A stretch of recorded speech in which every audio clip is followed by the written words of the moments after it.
नमस्कार, prime TV पर मैं हूं आपके साथ रामकृष्ण शुक्ला और आप देख रहे हैं 24 का दंगल, किसका होगा मंगल। तो दुनिया का सबसे बड़ा लोकतंत्र और सबसे बड़ा युद्ध घोष ऐलान जंग हो चुकी है और अब बस इंतजार है तो चुनावी दंगल का। लेकिन उससे पहले ताज नगरी में जो सियासी रस्साकशी देखने को मिल रही है उस पर देश दुनिया की नजर है। बीजेपी के एसपी सिंह बघेल के सामने एक नहीं बल्कि दो मुख्य विपक्षी पार्टी और उसके नेता। सूबे की आगरा लोकसभा सीट बेहद अहम मानी जाती है क्योंकि आगरा पर निगाहें लखनऊ और दिल्ली तक की टिकी रहती हैं। इस सीट पर कई उतार चढ़ाव भी देखे गए हैं। यहाँ की सियासी हवाएं बदलती रहती हैं, लेकिन पिछले 3 चुनावों से लगातार बीजेपी को मौका दिया जा रहा है। यानी यह अनुमान लगाया जा सकता है कि आगरा की जनता जिसे दिल से पसंद करती है उसे सिर आंखों पर बिठाती है और जिसे नापसंद करती है उसे हार का मुंह दिखा देती है। भारतीय जनता पार्टी ने जो हमारी बहन बेटी आज सुरक्षित हैं, जो हमारी बहन बेटी सुरक्षित हैं, कहीं भी जाती हैं, कोई डर नहीं है, काफ़ी सपोर्ट दिया हुआ है। और भी ऐसे कई काम हैं कि भारतीय जनता पार्टी ने काफ़ी हमारा सपोर्ट किया हुआ है।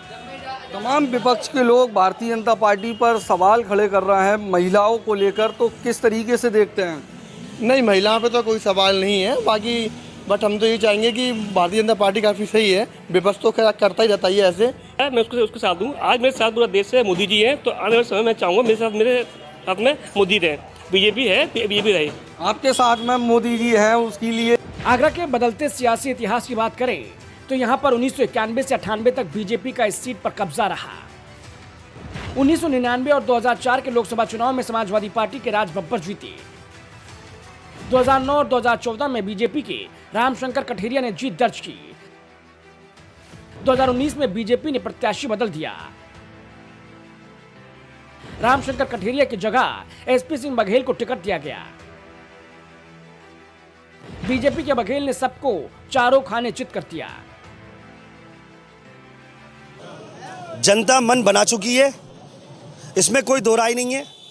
इंडिया गठबंधन स्पष्ट रूप से जीतने जा रहा है 350 सीट और आने वाले समय के अंदर आप हम सब साक्षी होंगे, गवाह होंगे कि जो भी गठबंधन का प्रत्याशी होगा प्रधानमंत्री के लिए वही प्रधानमंत्री होने जा रहा है और 350 सीट के साथ इंडिया गठबंधन की सरकार बनने जा रही है।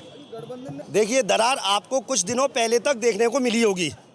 आज आप पंजाब उठा लीजिए, आप पश्चिम बंगाल उठा लीजिए, आप दिल्ली उठा लीजिए, आप बिहार उठा लीजिए, आप हिंदुस्तान के ऐसे कई प्रदेश राज्य हैं जहां पर सीटों का बंटवारा हो चुका है।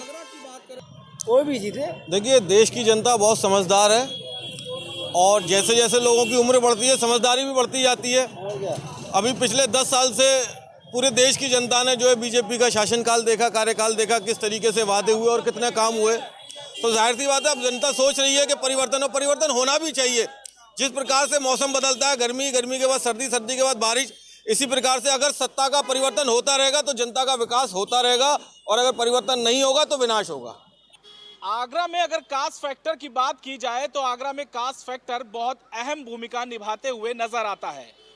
आगरा के शहरी क्षेत्र की जो आबादी है वो वैश्य समुदाय की ज्यादा आबादी मानी जाती है। इसके साथ ही दलित वोट बैंक बहुत अहम भूमिका निभाती है। वहीं बात अगर मुस्लिम आबादी की जाए तो ये भी चुनाव में अहम भूमिका या यूं कहें निर्णायक भूमिका अदा करते हुए देखी जाती हैं। आगरा लोकसभा सीट पर अगर कास्ट फैक्टर की बात करें तो यहाँ पर कास्ट फैक्टर बड़ा असर डालता है। आगरा का शहरी क्षेत्र वैश्य बाहुल्य माना जाता है। इसके साथ ही दलित वोट की संख्या भी बड़ी तादाद में है। मुस्लिम वोट भी इस लोकसभा सीट पर असर डालता है।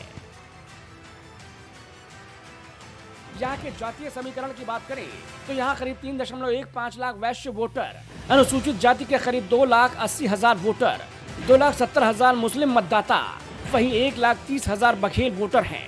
लोगों से कोई नहीं छुपा। अभी प्राइम टीवी ने कुछ समय पहले ही सीएमओ और लगातार चिकित्सा व्यवस्था पे पूरा शर्मसार किया था। आगरा कहीं ना कहीं मैं समझता हूँ इन सब चीज़ों से बहुत पीछे है। भी सारे ठीक ठाक ही मन रहे हैं, तो इसलिए मैं चाहता हूँ कि देखो 70 साल में तो कांग्रेस भी गड्ढे नहीं भर पाई, तो बीजेपी 10 साल में क्या भरेगी। तो बीजेपी को ही वोट दें, ज़्यादा अच्छा है। और फॉरेन में हमारी रिस्पेक्ट भी काफ़ी अच्छी बढ़ी है बीजेपी के आने से, मोदी जी के आने से। लगातार आगरा के लोगों की खंडपीठ को लेकर तमाम जो लोकसभा सांसद हैं उन्होंने तमाम वादे किए थे जनता से, लेकिन वो पूरे नहीं हुए। अगर एयरपोर्ट की, इंटरनेशनल एयरपोर्ट की बात करें तो वो भी भारतीय जनता पार्टी ने अभी तक आगरा को नहीं दिया, क्योंकि आगरा में 9 विधायक हैं, 2 सांसद हैं, 1 राज्यसभा।